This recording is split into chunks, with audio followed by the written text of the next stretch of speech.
Passion ko kasi kailangan kong gumawa ng camera na napipil ko kasi na maraming gagamit, lalo na yung mga estudyante.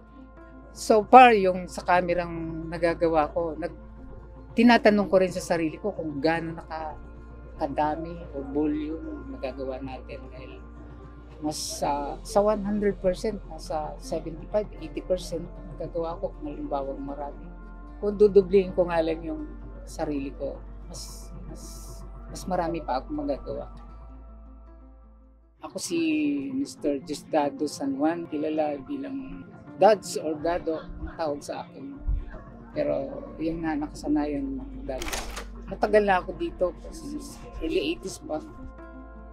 Bilang camera repairman po si Papa, marami po siyang mga customer na talagang binabalikan siya dahil matagal na nga po siya sa Quiapo. Parang hindi pa po yata ako pinapanganak.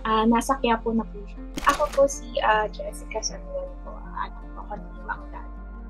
At so now, gumagawa ko ng mga camera, mapa-manual, mapa-digital, lenses, flash. Kahit na utangin sa akin, okay lang. Basta magawa ko yung mga camera na halos katago na. Kilala po siya ng marami as napakabait na technician, and mostly yung mga students po, nakikita ko po pa doon po ako pag mga customers po siya ng students. Hindi niya po sinisingil ng malaki, ganun. Dahil alam niya po na estudyante pa po yung customer niya. So as much as possible, binibigyan niya po ng mga discount. And hindi lang po yun, tinuturuan niya pa po ng mga techniques ng camera na nakakatulong po sa kanila. So doon po ako proud ni Papa na kaya po siya binabalikan ng mga tao dahil nga po sobrang bait niya. As much as possible, pumapasok po siya para po sa pang-araw-araw po namin. Kahit yun lang po yung work ni Papa. Sa pag-aral niya po kami sa magagandang university.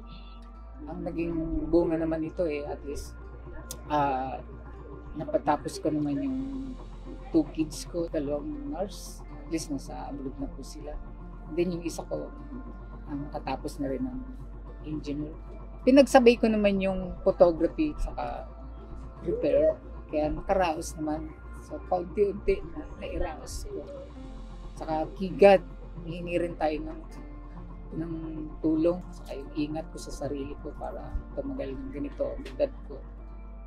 Bilang hero, nagpapasalamat kami dahil naging isang mabuting ama at para sa aming magkakapatid, ikaw yung bayani namin. Lalong-lalo na rin po sa passion niya sa camera na patuloy niya pa rin pong binubuhay yung manual camera and film camera. Na hanggang ngayon, yun pa rin po yung ginagawa niya. Ganun. So parang binubuhay niya pa rin po yung mga dating nakalimutan na, lalong-lalo na po yung film camera.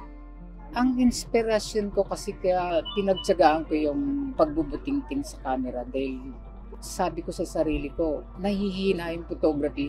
Baka inisip ko ganun. Kaya nag-shift ako ng paggagawa ng camera dahil sa hilig kong magbutingting na kung ano-anong bagay. Ang bayani, masasabing gumawa tayo ng isang maraming bagay na nakakabuti sa kapwa, magandang serbisyo na kaya kong gawin para lang sasabihin na napakamalaking bagay dahil nagawa mo yung isang camera na mahal na mahal. Siguro sa pagkakataong to, masasabi kong bayani na rin tayo. Malaking tulong sa industriya ng photography.